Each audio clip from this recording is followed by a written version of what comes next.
Hello, guys. Welcome to a little tidbit. I don't know what we're going to call it just yet on Wired. I have a name. And Witty. Okay, so I was going to say this for the podcast, but I just can't. So there's this whole United thing floating around. And it's a very unfortunate situation. It super is. Now, I do want to start off the conversation by one, if you do decide to click on this to listen to it, please listen to it in its entirety. And two, this is somewhat of a biased thing because my father has worked for Continental since before I was born, and Continental and United Airlines merged and became United.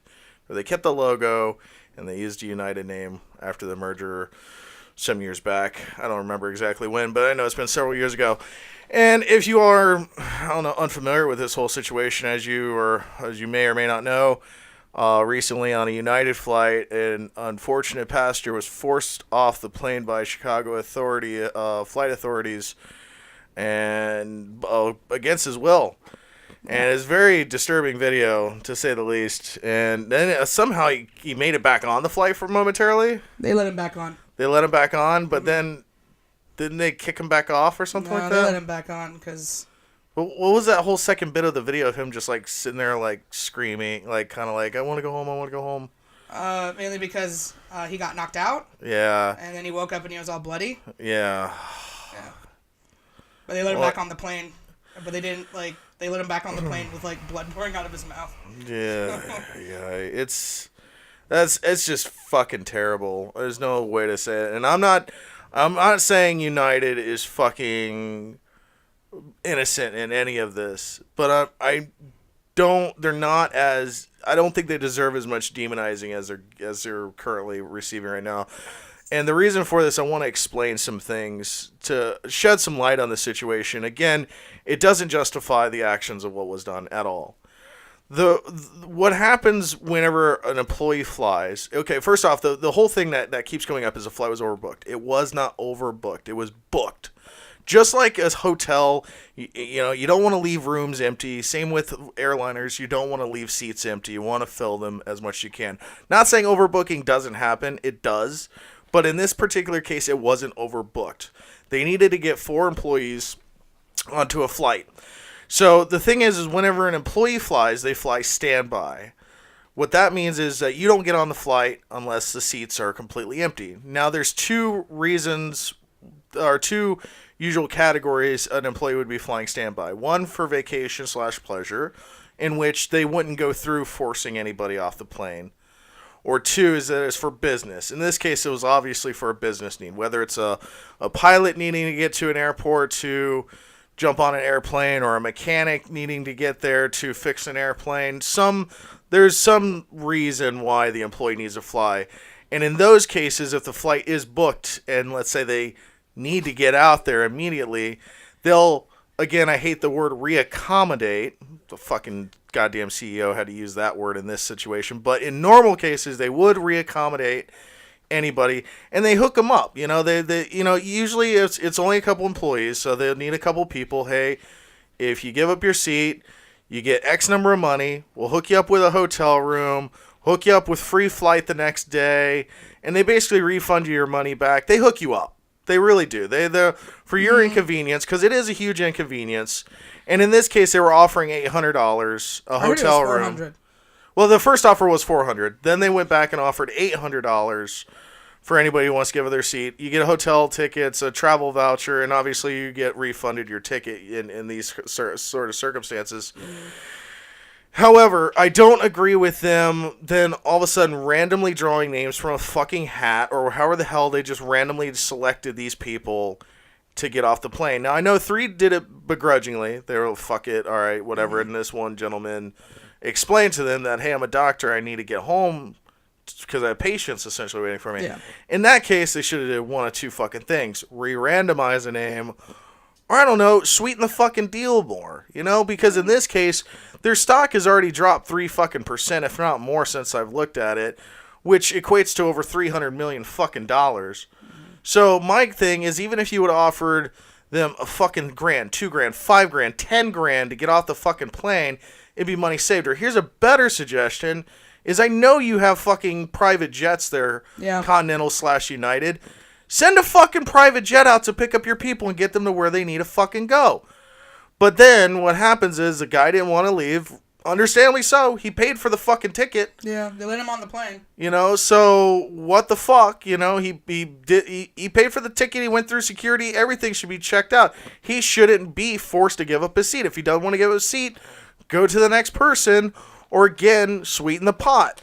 So where the problem lies, though, is the Chicago authorities, or the flight authorities, decided to drag him off because he was obviously he didn't want to go. So whenever they took it upon themselves to forcibly remove him. That wasn't United's decision. That was fucking the Chicago flight authorities' decision to yank him off the flight, which was bullshit. Now, yes, again, United's not innocent in this, because United should have, again, just done something else to appease their people, to convince them to get off this flight. Or like I said, there's all sorts of... move on to the next person. Fucking A. I mean, there was so many solutions, and I hope they learn from this. Now, I know, like, right now, they're, like, people want a scapegoat, and it broke my heart, too, to see, like, Casey Neistat saying, like, I'm going to boycott your company for, and because I know he's flown United, and I've flown United all my fucking life, and it's, Continental, but it's still the same fucking company, and it's fucking sad, and it's unfortunate. I don't know. I just don't think they deserve the hatred they're getting. Now, the CEO, oh my fucking God, couldn't piss me off any more than that fucking tweet. Do you have his tweet pulled up? No. Oh my God. But it says something about... I can't remember. Let me see. It basically goes into saying, oh, we apologize to have to reaccommodate our people. Like... Could you use any more of a fucking goddamn soulless word, you piece of garbage? Now, I get it. There it is. Read that verbatim. This is an upsetting event to all of us here at United. I apologize for having to reaccommodate these customers. Our team is moving with a sense of urgency to work with the authorities and conduct our own detailed review of what happened. We are also reaching out to the passenger to talk directly to him and further address and resolve this situation. Why'd you have to throw in the word reaccommodate? Yeah, right. Honestly, reaccommodate. If you dragged him out of his seat. if you take out that word for, like, I don't know, for this unfortunate situation, this very major inconvenience, I don't know, like, any other word would have been better than fucking reaccommodate. Now, I know that's the terminology they use whenever they're trying to get somebody to give up their seat for one of their people or for some sort of emergency. Mm-hmm. That is technically the word they would use, reaccommodate. And I can't believe they couldn't think of anything fucking better to use. Again, I don't think United's innocent in this situation at all. I just don't think they deserve the demonizing they're currently receiving. Again, it's that's fucking unfortunate what happened to that guy. It's fucking sad. I don't know. To watch. It is. It's fucking. It's disgusting in my eyes. We have no, like, those fucking assholes had to yank out this poor fucking man out of his fucking plane. He didn't want to leave. Don't fucking force him. He paid for his ticket. Yeah. And and again, my whole thing that pisses me off about the story is, it was overbooked. It wasn't overbooked. The flight was fucking booked, which is common when traveling. Hell, I fucking bought fucking tickets to a goddamn movie and I couldn't find a fucking seat from time to time again. But in this case, it wasn't overbooked. They needed to get their people on the plane. And that's the point of my conversation, is that, granted, they should have went a whole different way of handling it, but it wasn't an overbooked flight. And I've been seeing that pop up time and time again. It's like, fuck an A. It wasn't overbooked. It was completely booked. I haven't talked to my dad yet. I sent him a text like, oh shit, looks like your company's in trouble. And I haven't heard from him yet, so I'm sure he's probably, I don't know what the fuck's going on with that right now. And as far as, like, obviously they're probably gonna have to settle some sort of lawsuit with this guy, because if I was that guy, I'd fucking sue the shit out of him. Not only the Chicago Flight Authority, but as well as United, and obviously they're probably going to settle out of court. That guy is definitely going to be fucking... Oh, obviously money didn't matter, because it got all the way up to like $1,300, and he still said he didn't want it. So he's a doctor. Yeah, that's true. And honestly, too, you're flying United. Who wants to fuck you? But in my opinion, keep going. Yeah. Keep fucking going, United, or I almost said Continental, because the whole thing is you fucking cause an outrage like this, and look what it's cost you. It cost you over $300 fucking million. Yeah. You know, keep going, keep offering them more. $2,000, $5,000, $10,000. You could have given them each a fucking $100,000. You would still be ahead. And I guarantee you would have fucking people chomping at the bit for that kind of cash. I guarantee you when you get up to $2,000 or $5,000, people will be like, well, shit, that's a fucking good down payment on my new Lexus. I think, yeah, fuck it, I'll fucking stay. I'll get the fucking morning flight out. Sure, well, fuck it. You're paying for my hotel too. Let's do it. Keep going. That's the thing. Keep fucking going. Yeah, see who bites, and what. I don't know. Well, do you have anything to add to this conversation? That's all I wanted to essentially get off my chest. I know my opinion is very biased, and again, I'm not trying to skirt away what was done is right in any way. It's completely fucking wrong, and it pisses me off too because, like I said, it's my father's company that he's worked for fucking ever, and he's very well respected, very well liked there. Granted, he's high up in his local department, but he's nowhere near like any sort of CEO. I fucking met the CEO. It was fun. He's a really nice guy for the most part, but that's the problem though with CEOs. They always seem so detached and disconnected because they don't have to deal with this shit. They don't know. And they don't fucking know. They sit up, do boardroom meetings all fucking day, and all they see is numbers, and they don't see the actual humanity behind any of it. So I just hope they take this as a learning lesson. I mean, it could honestly have been any other company, and the fallout would have been the same. I mean, it's like airline travel has become like the most, like, just it's something that you're going to not enjoy, and that's mostly part of it. Is that they dragged the guy off the plane in front of everybody. It was so.